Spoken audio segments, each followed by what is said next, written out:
That looks like part of a periscope.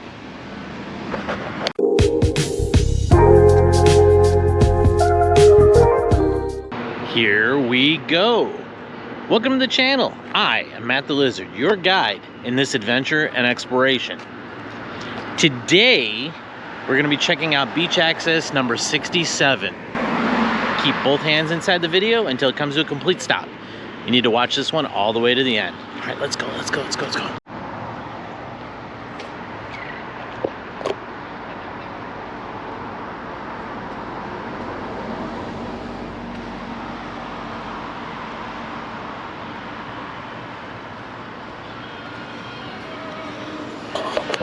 Well, this is weird.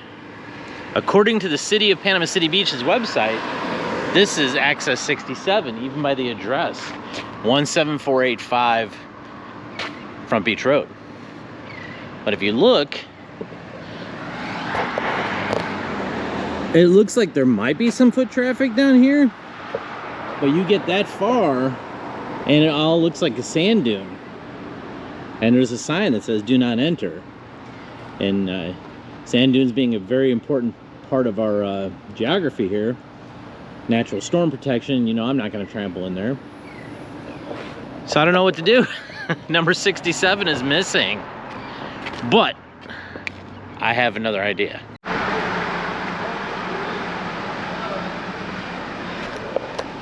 You can see the sign for Sandpiper Beacon to my left, or actually right behind me now, facing the Gulf.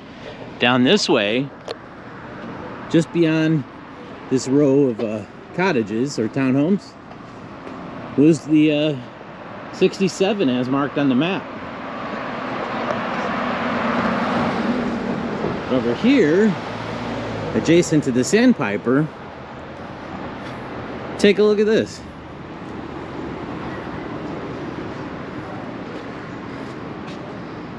It says Sandpiper Beach Resort Beach Access, and the sign looks very similar. It almost looks like it's been covered up. I bet this was the original 67. Now it does say Sandpiper Beacon Beach Resort and Horizon South registered guests only. Horizon South neighborhood being that direction. They have their main entrance on Back Beach Road. Bunch of older condos in here, but they're close to the beach access. So I don't know, it's really hard to say. It's attached to their building. They have like a little picnic grounds or lawn for playing games, a bunch of chairs. Maybe they do weddings out here. Again, I don't want to go on their private property since it is labeled pretty clearly. We can see how long this place is. I don't know how long it's been here, but it goes all the way down. And it has a hyphenated name, Sandpiper-Beacon. So I'm guessing somebody made the decision long ago to put both properties together and combine the names. Now you can see how long the property is. We're not even close to the main entrance yet. Across the street there is a place called Cottages. They do breakfast, they have tacos and stuff. I've eaten there before, it's okay. And Sandpiper, not a sponsor. They definitely could be a sponsor. I will say that they are a customer where I work, just for full disclosure. You can see they have a water slide. And inside that building, they have a lazy river that goes around inside. So it's quite a large place, really good for families. I mean, look at all the stuff that you get going on here. Typical resort fashion. They want you to come, park your car, and just stay on property. Which I understand.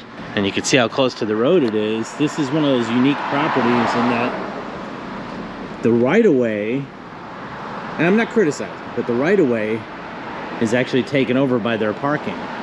Because this is a bicycle lane where I'm at. That's the car lane. So really, where all these cars are parked is been grandfathered in that they can do it. And I don't see that they would have much of a choice.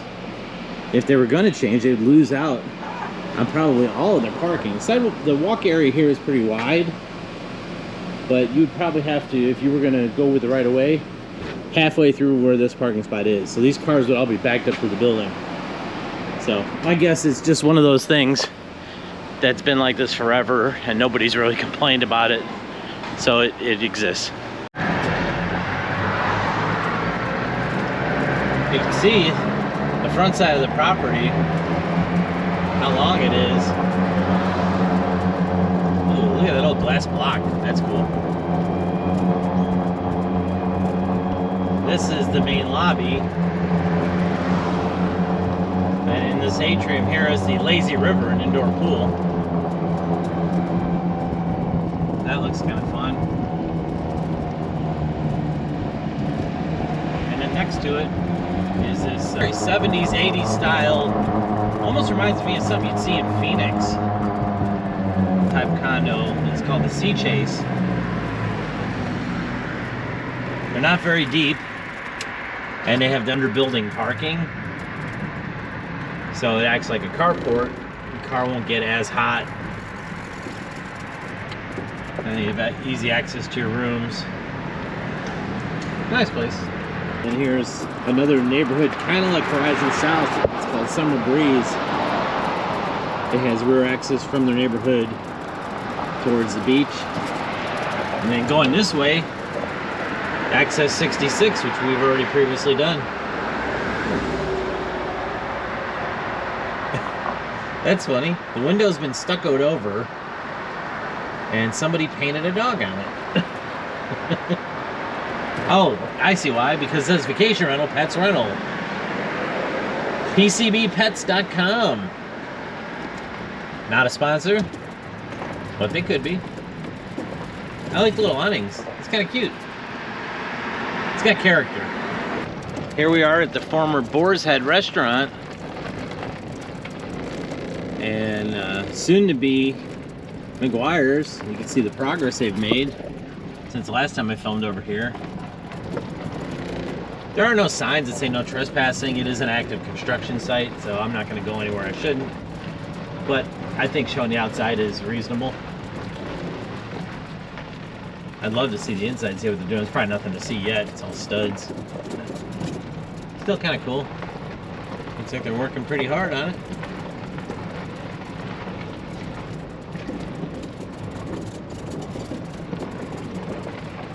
It's kind of dark. You can see inside the stud walls.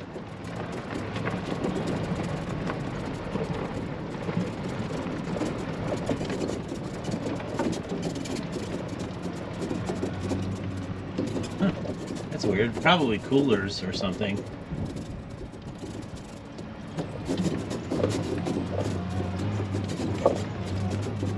The back side, they're keeping that green Irish theme going through with the roof shingles.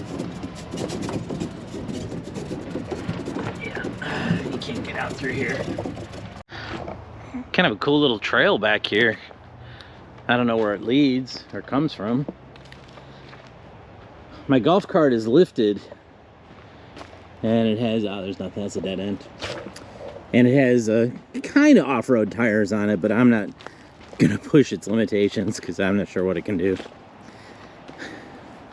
And I would hate to have to dig it out or have to pay to have it towed if I come down something like this. What's weird is there's not a lot of tire tracks down here.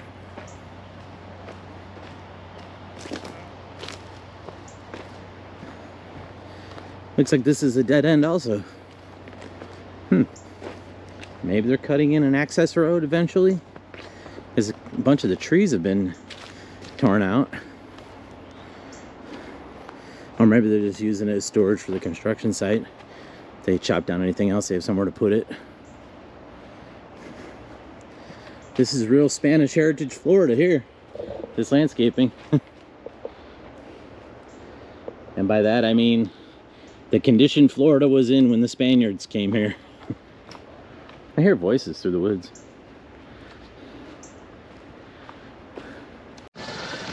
This is on the other side of where I was walking. I just like to show the residential stuff too. Everything is not all beach and tourism. There are people who live here, but these could be rentals also. It's called Seatown.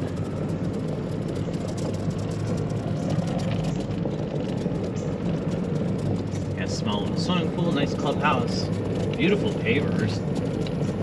Not really a big community at all. Wow. I never knew this was back here.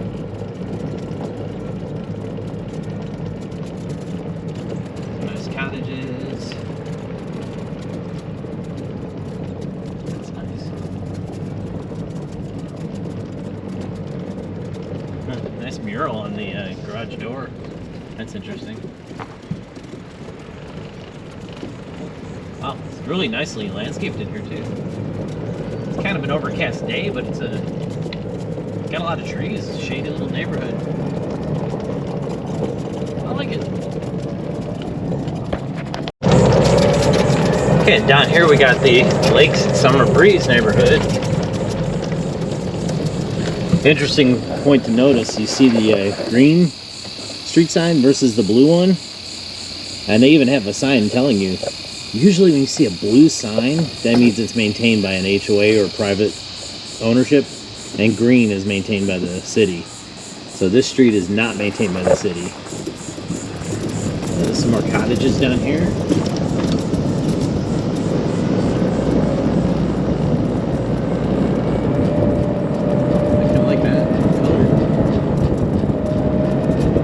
Everything in here, you could just walk to the beach. I mean, you could walk to the beach from my house, and you'd be out of breath. And I like it that it's not all so cookie cutter. Each one has a little bit of character. And it ends into a cul-de-sac. It's really quiet back here. Hopefully I'm not making too much noise. Some more Mediterranean style. Nice bay window. Love the balconies on that one.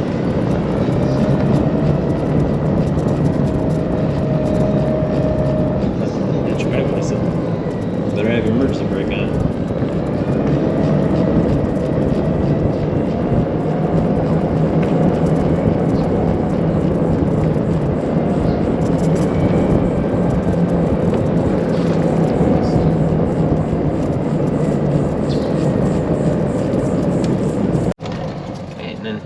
Down here is Summer Breeze. I want to say it's an 80s or a 90s neighborhood. Recognize the semi-modern styles of these.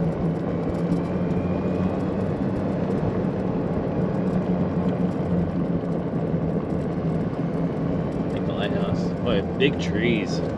That's nice. Look at this one. 3-car garage. There's more garage than house. But if they're happy, I'm happy.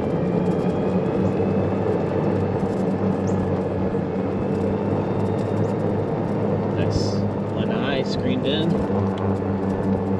I'm not going to go all through this neighborhood. It's kind of a big neighborhood. At various times, I've known different people who have lived here. It's nice. It seems quiet.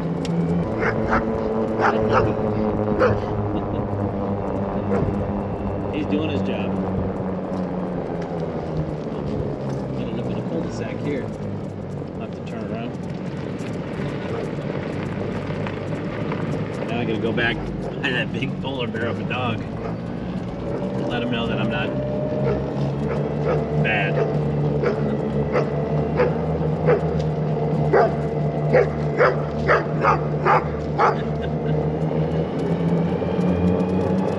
I wouldn't want to feed him, that's for sure.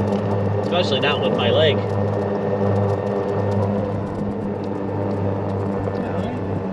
And it does continue up north towards Back Beach Road, where the main entrance to the neighborhood is. Very, very permanent residential here, without a doubt. Not to say they don't do some vacation rentals, but these are a lot of single family homes here, full-time residents.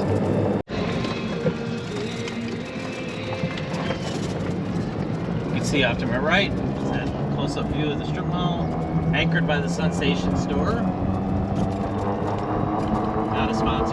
Could be.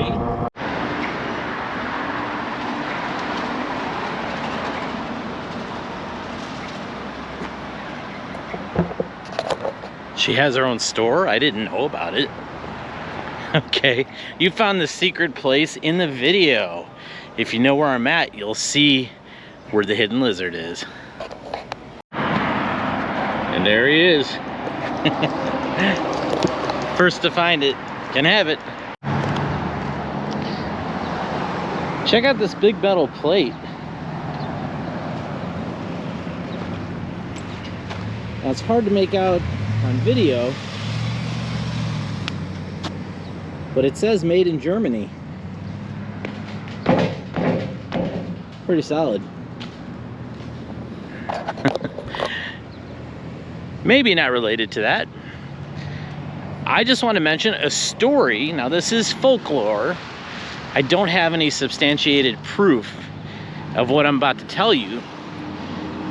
But this area where we're at, we filmed before. Formerly known as the Y, and it's now known as the roundabout.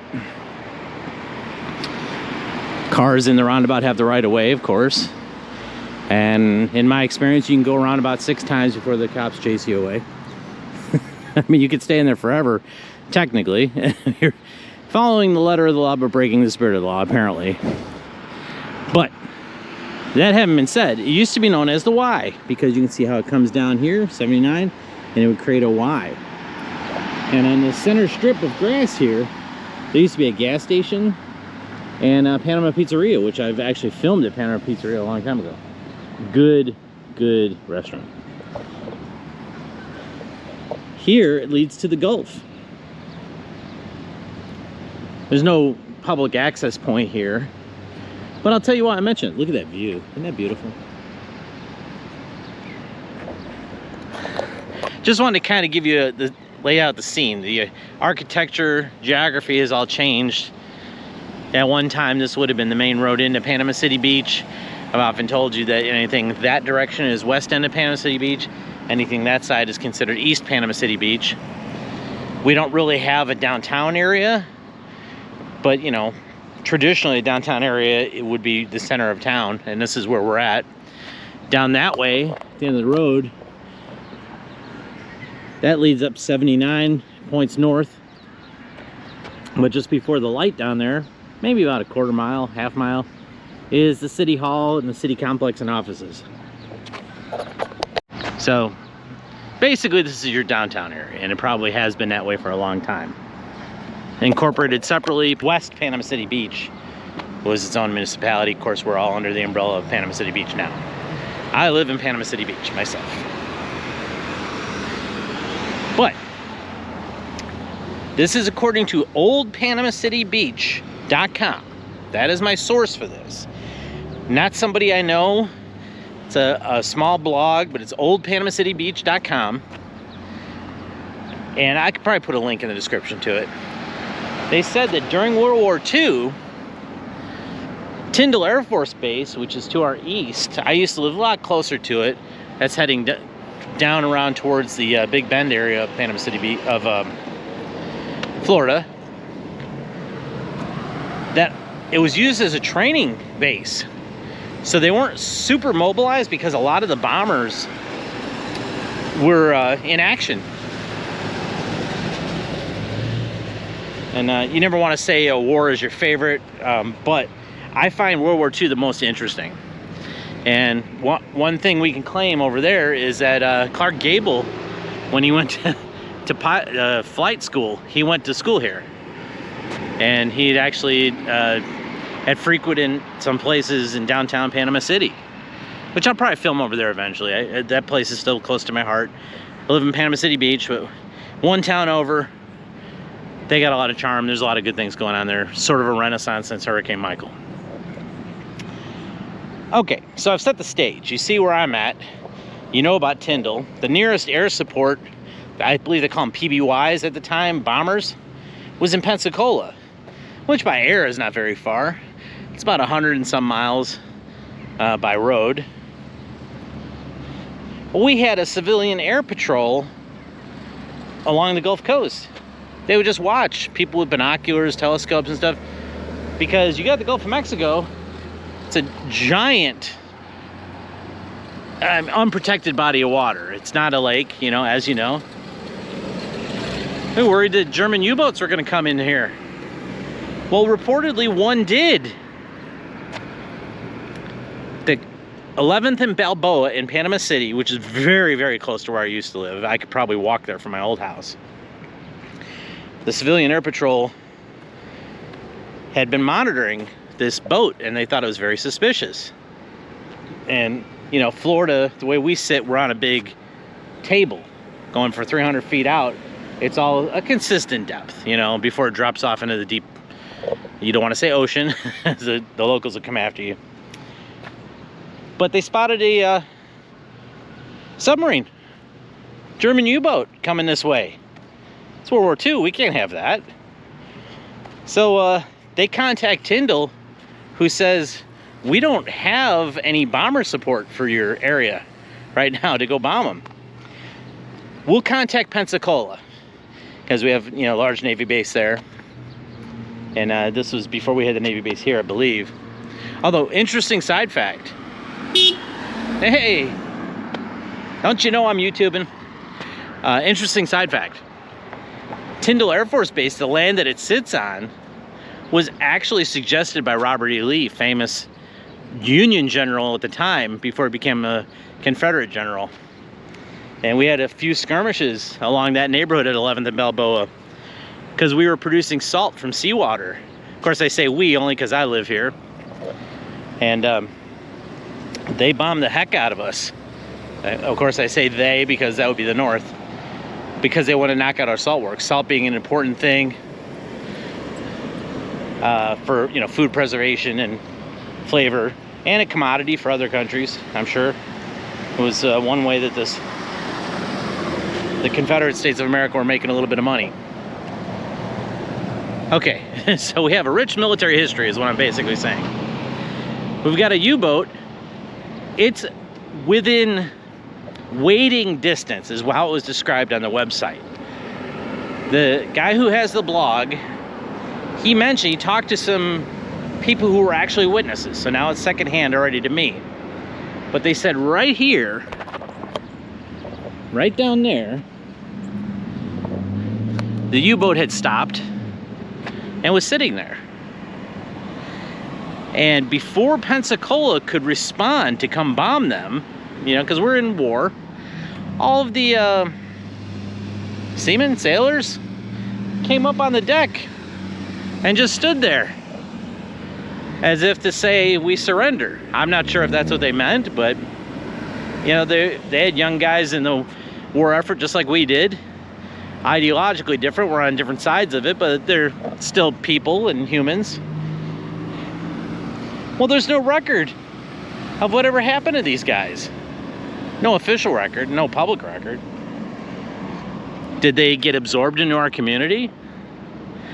They did bomb the U-boat. There was a record released after World War II that they did bomb it, and that they removed most of the pieces because it was considered a hazard to navigation.